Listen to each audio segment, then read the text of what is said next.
If you think Mugenics is just about breeding the cutest army of chaos cats, think again. The real twist? It's all about the collars. Yup, those little accessories aren't just for style, they literally decide your cat's class. Want a damage dealer, a support menace, a weird utility build that somehow carries the entire run? It all comes down to which collar you slap on, and the best part is, you're not locked in. The same cat can play completely different roles on your save file just by switching collars. One moment they're shredding bosses, the next they're backing up the team like a pro. Now here's where it gets interesting. Every collar can work if you use it the right way. That's the beauty of Mugenics. But let's be honest, some classes just hit harder, scale better, or make boss fights way less stressful. So in this video, we're breaking down the classes in Mugenics, talking about their strengths, their weaknesses, and which collars really stand out from the rest. If you're trying to build the strongest team possible, or just want to know which classes are worth your time, you're in the right place. Let's get into it. I'm quickly moving on to the video, and I'm ranking classes in Mugenics. Before we start, if you enjoy these types of list videos, don't forget to like the video and subscribe. Enjoy watching. The classes in this tier are, in order from top left to bottom right, Psychic, Necromancer, Tinkerer, and Druid. Alright, now we are stepping into the chaotic middle ground, the classes that make you say, this could be amazing, and then immediately make you question your life choices. Welcome to the B tier classes in Mugenics, the ones that are strong in theory, dramatic in execution, and occasionally held together by pure hope. Let's start with the Psychic. This class feels like it was designed by someone who loves spreadsheets and long-term strategy. You are not here to bonk enemies with raw damage. You are here to manipulate the battlefield like some feline mastermind. The Psychic hands out powerful buffs to allies and nasty debuffs to enemies, turning your team into overpowered chaos machines. The problem? Your base attack hits like a polite suggestion. If your team is not carrying their weight, you are basically waving your paws in the air and hoping something good happens. When it works, it feels brilliant. When it does not, you feel like emotional support instead of actual support. Next up, the Necromancer, which is easily one of the coolest concepts in the game. Raising the undead, stealing life from enemies. That is peak dark fantasy cat energy. Instead of fighting alone, you build your own little army from fallen bodies. The catch is that you need corpses to do that. No bodies, no spooky minions. That makes this class extremely situational. In long, messy fights, you can snowball hard and completely overwhelm enemies. But in short encounters or boss fights with limited targets, you might just stand there dramatically with no one to resurrect. It is powerful. When the stars align. Then we have the Tinkerer, the mad scientist of the litter box. This class can craft items, which immediately makes it unique. If you are the type of player who wants every single cat fully equipped like a tiny war general, the Tinkerer sounds amazing. The issue is randomness. The items you craft are not always what you actually need, so sometimes you spend precious turns building something incredible. Other times, you basically craft disappointment. Wasting turns in Mugenics can be brutal, and crafting the wrong item at the wrong time can cost you momentum. Still, when you roll exactly what your team needs, it feels like you broke the system. Now let us talk about the Druid, which might be the most "this is fun, but why is it like this" class in B tier. Druids summon creatures to help during battle, and some of those summons can be ridiculously strong. We are talking about creatures that can rival a fully equipped cat in terms of impact. That sounds incredible, right?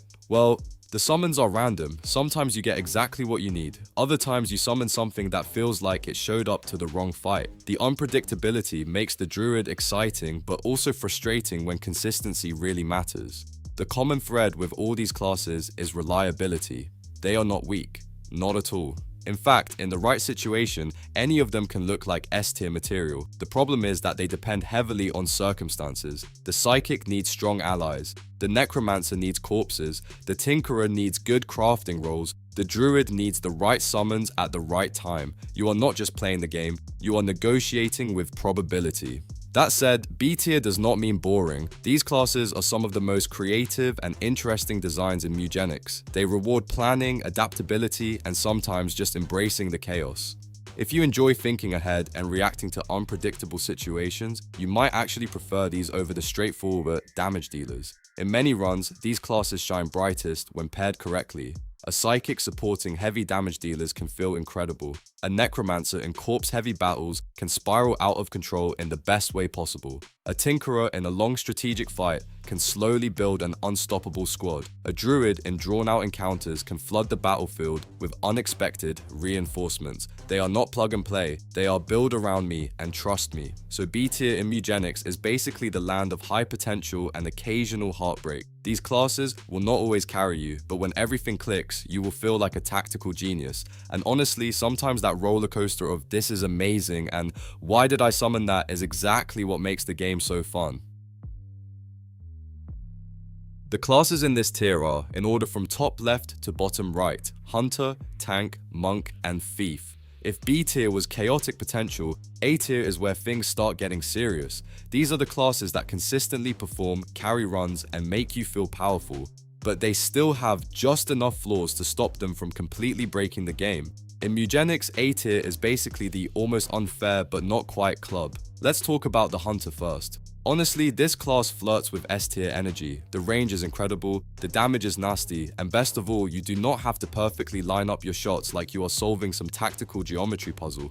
When a Hunter lands a hit, it hurts. The problem is accuracy. The base chance to hit is lower than you would like, which means you really need items that guarantee physical hits. Without those items, you are basically playing long-distance gambling. When you are geared properly though, the Hunter feels unstoppable. Now the Tank. If this class dealt just a little more damage, we might be having a very different conversation. But even as it stands, the Tank is extremely solid. It is available from the start, which already makes it valuable, and its entire job is to absorb punishment so your squishier cats do not have to.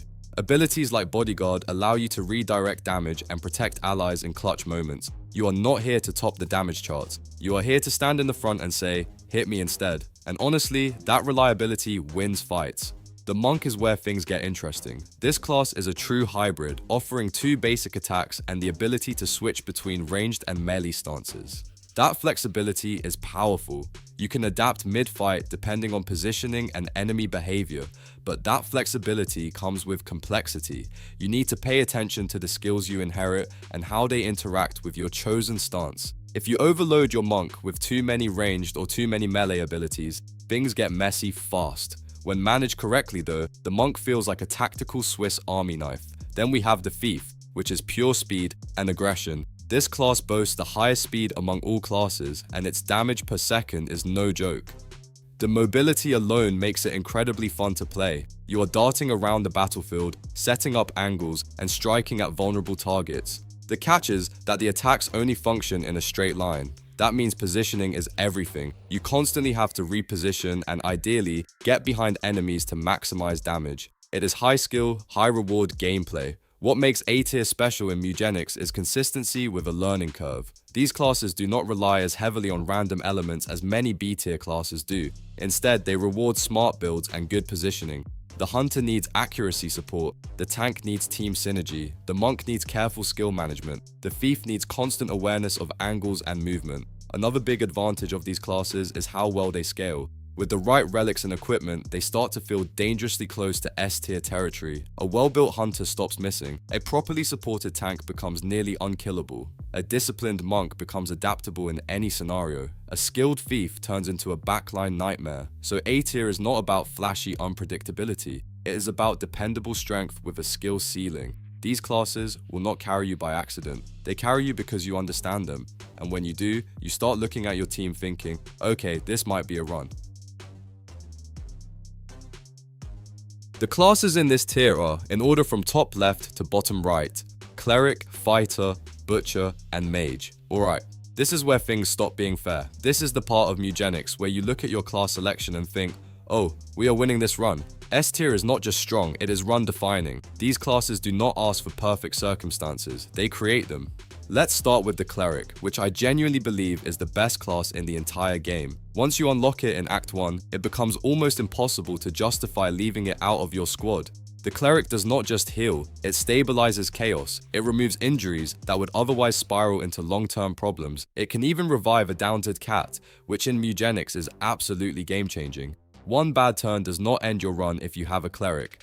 And with the right items, the scaling becomes ridiculous. Stronger heals, better survivability, more utility.